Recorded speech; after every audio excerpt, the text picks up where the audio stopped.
નમસ્કાર ખેડૂત મિત્રો, હું છું સુભાષ ચોથાણી, કૃષિ નિષ્ણાત જુનાગઢ. આજની કૃષિ માહિતી મિત્રો, આજની કૃષિ માહિતી ખાસ કરીને જે અત્યારે વાવણી થઈ ગઈ અને આજે 2 મહિના જેવું થઈ ગયું છે, તો ત્યાર પછી ઘણા ખેડૂત મિત્રોના ફોન આવતા હોય છે કે કપાસમાં ફાલ ઓછો છે અથવા તો ફાલ નથી લાગતો તો શું કરવું. અમુક કઠોળ વર્ગના પાકમાં વેજીટેટિવ ગ્રોથ વાદળછાયા વાતાવરણ લીધે થયું હોય તો એના માટે શું કરવું, એવા અત્યારે જે ખેડૂતના પ્રશ્નો હોય એના માટે થઈને આજે કેવા પ્રકારના હોર્મોન્સનો ઉપયોગ કરવો એના વિશે આજે તમને માહિતી આપીશ. તો સૌપ્રથમ મિત્રો, જે લોકો આ પહેલી વખત આ ચેનલ જોતા હોય તેઓએ આ ચેનલને લાઇક આપી સબસ્ક્રાઇબ કરી સાથે સાથે તમારે જેટલા પણ ગ્રુપ હોય એમાં શેર કરજો, જેથી કરીને અવારનવાર કૃષિને લગતી માહિતી મળી રાખે.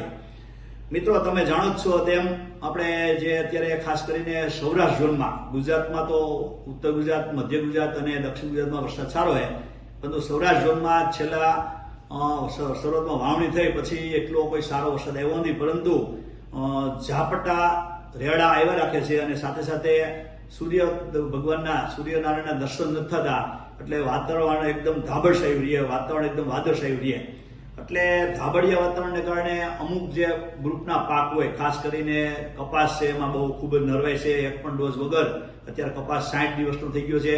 એવી જ રીતે કઠોળ વર્ગના પાકમાં ખાસ કરીને મગ, અડદ કે પછી અન્ય પાકો હોય, સોયાબીન, એવા બધા પાકો છે અત્યારે એ એકદમ નરવાઈવાળા છે અને સાથે સાથે હજી સુધી 2 મહિનાનો પાક થવા છતાં ઘણી જગ્યાએ તો સિંગલ ડોઝ નથી મારવો પડ્યો ચૂસિયાનો કે કઈ પ્રકારનો. તો આ ટાઈપનું વાતાવરણ વાદળશાહી હોવાને કારણે વેજીટેટિવ ગ્રોથ સારો થયો હોય, જેથી કરીને અત્યારે ઘણા ખેડૂત મિત્રો ફૂલ ફાલ માટે અથવા વૈધ રોકવાની દવા છાંટતા હોય છે. પરંતુ મિત્રો, આજે વૈધ રોકવાની દવા અથવા તો વૈધ કરવાની દવા 2 ગ્રુપ આવે. ખાસ કરીને આ બધા હોર્મોન્સ કહેવાય. હોર્મોન્સ એટલે PGR, પ્લાન્ટ ગ્રોથ રેગ્યુલેટર.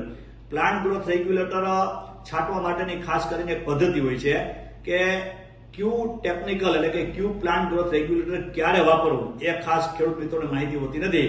ઘણી વખત ખેડૂત મિત્રો એગ્રોમાં છે એમ કે ભાઈ ઉણપની દવા આપો, કારણ કે ફાલ વધારવાની દવા આપો, કારણ કે વૈધ રોકવાની દવા આપો, એ ટાઈપનું માંગતા હોય છે.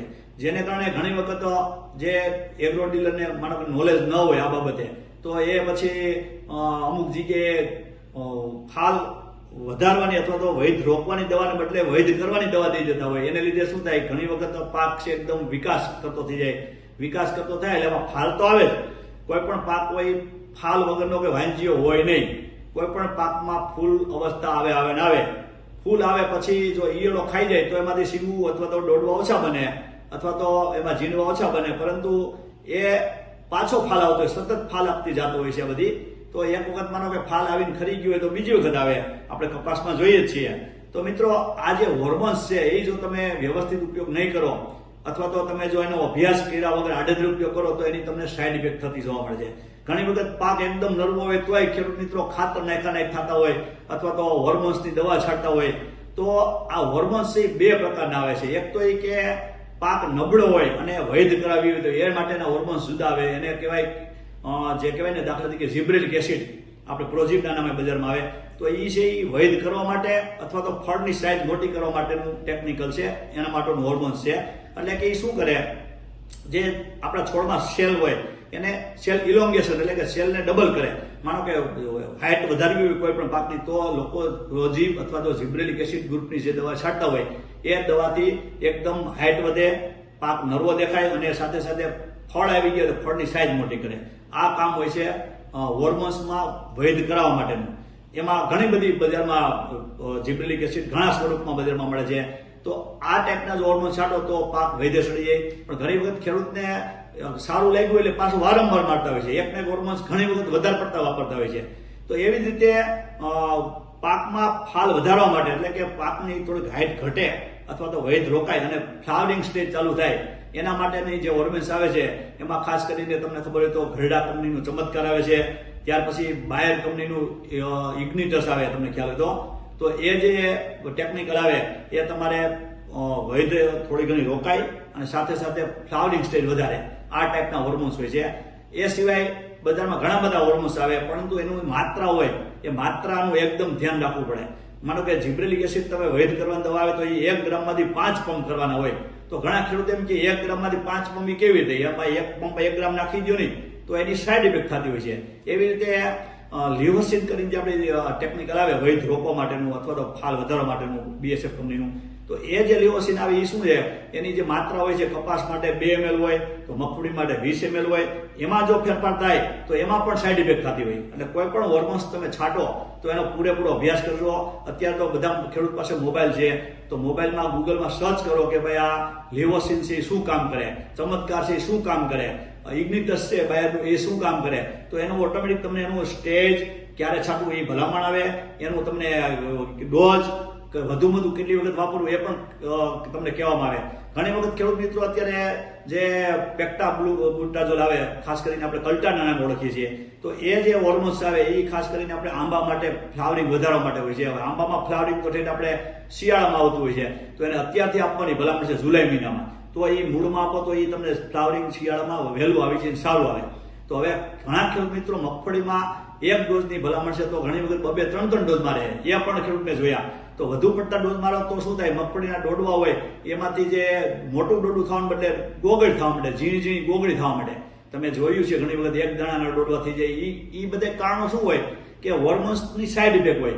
એક વખત છાંટો તો સારામાં સારું કામ કરે, પણ વધુ પડતું વખત છાંટો તો એની સાઈડ ઇફેક્ટ થતી હોય. તો ખાસ દરેક ખેડૂતને વિનંતી છે કે આવા વાદળછાયા વાતાવરણમાં ઘણા વર્ષોથી આ તો આપણો અનુભવ છે, ખેડૂત મિત્રોને પણ અનુભવ હોય, કેમ કે જાતે ખેતી કરતા ખબર હોય કે 1.5 મહિનો સુધી સતત વાદળછાયું વાતાવરણ હોય, છૂટક ઝાપટા આવતા હોય, એકદમ ભેજવાળું વાતાવરણ હોય, ત્યારે કોઈ પણ પાક છે એ વૈધે ચડી જતો હોય. ત્યારે જે ફાલ 45 દિવસે આવતો હોય 55 દિવસે આવે, 55 દિવસે આવતો હોય 65 દિવસે આવે, એમ 1 અઠવાડિયું ફાલ આવવામાં વહેલા મોડું થતું હોય છે.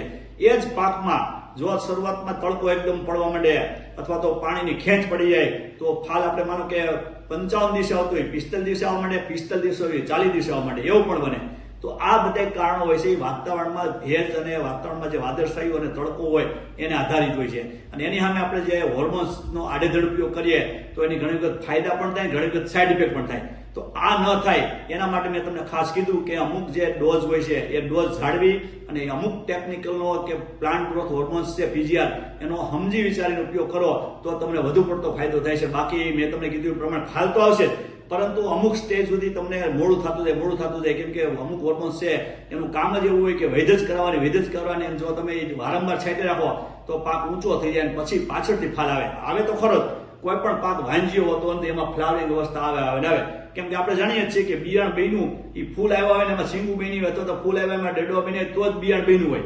તો આ જે હેતુ છે, આ જે કુદરતનો ક્રમ છે એને ખાસ ફોલો કરજો. કુદરતી પ્રક્રિયા છે એને તમે અવરોધી ન શકો.